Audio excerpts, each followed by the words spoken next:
Assalamualaikum warahmatullahi wabarakatuh.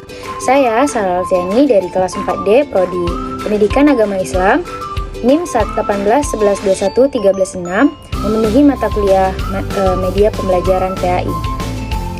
Di sini saya ingin menjelaskan PowerPoint dari judul Administrasi Personalia, pengertian dari administrasi personalia, perencanaan personalia, kemudian pengadaan pegawai, pemanfaatan dan pemberhentian, serta pensiun, jenis karakteristik media pembelajaran, serta pemanfaatan dan penggunaan media menengah pertama atau SMP dan sekolah menengah akhir atau SMA. Selanjutnya di sini saya ingin menjelaskan tentang pengertian dari administrasi personalia ini. Administrasi personalia ini adalah segenap proses penataan yang bersangkut paut dengan masalah di sekolah dengan menggunakan tenaga kerja dan demi tercapainya tujuan sekolah yang dilakukan sebelumnya.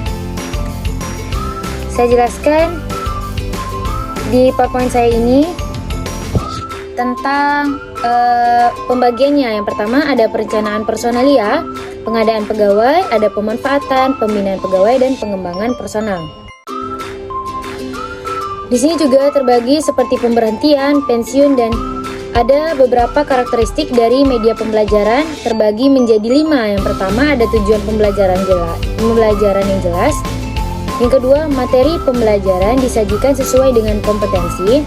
Yang ketiga, kebenaran dari konsep. Yang keempat, alur proses pembelajarannya harus jelas. Yang kelima ini adalah petunjuk penggunaan secara jelas, serta yang lain-lain juga. Di sini ada pengertian dari media pembelajaran. Media pada hakikatnya merupakan salah satu komponen sistem. Pembelajaran sebagai komponen media hendaknya merupakan bagian integral yang harus sesuai dengan proses dari pembelajaran yang sedang berlangsung.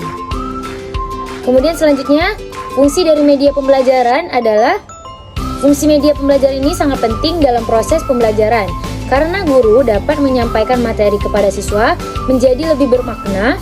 Guru juga tidak hanya menyampaikan materi berupa kata-kata dengan ceramah, tetapi dapat membawa siswa untuk memahami secara nyata materi yang ingin disampaikan oleh guru tersebut.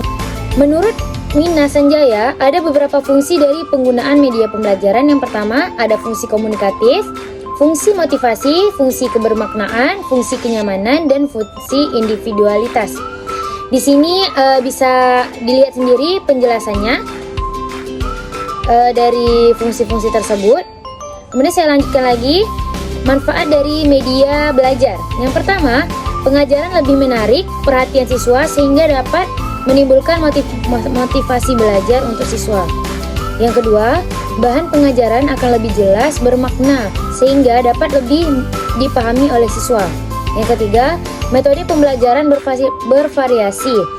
Tidak semata-mata hanya komunikasi verbal melalui penuturan kata-kata lisan pengajar siswa sehingga siswa ini tidak bosan dan pengajar tidak kehabisan tenaga. Kemudian yang keempat, siswa lebih banyak melakukan kegiatan belajar sebab tidak hanya mendengarkan penjelasan dari guru saja atau dari pengajar saja, tetapi juga aktivitas lain dilakukan seperti mengamati, kemudian melakukan dan mendemonstrasikan yang lain-lain juga. Kesimpulannya yaitu, administrasi personal pendidikan atau sekolah adalah suatu bagian administrasi yang mengurusi ketenaga kerjaan yang ada di dalam suatu organisasi untuk mempermudah tercapainya tujuan yang telah ditetapkan. Media pembelajaran berfungsi sebagai sumber belajar dan salah satu cara untuk siswa memperoleh informasi dari guru.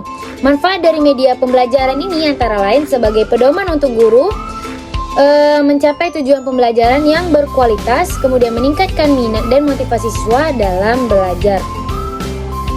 Baiklah, sampai di situ saja penjelasan saya tentang PowerPoint yang sudah kelompok kami jelaskan dan kelompok kami sajikan. Sekian, terima kasih. Assalamualaikum warahmatullahi wabarakatuh.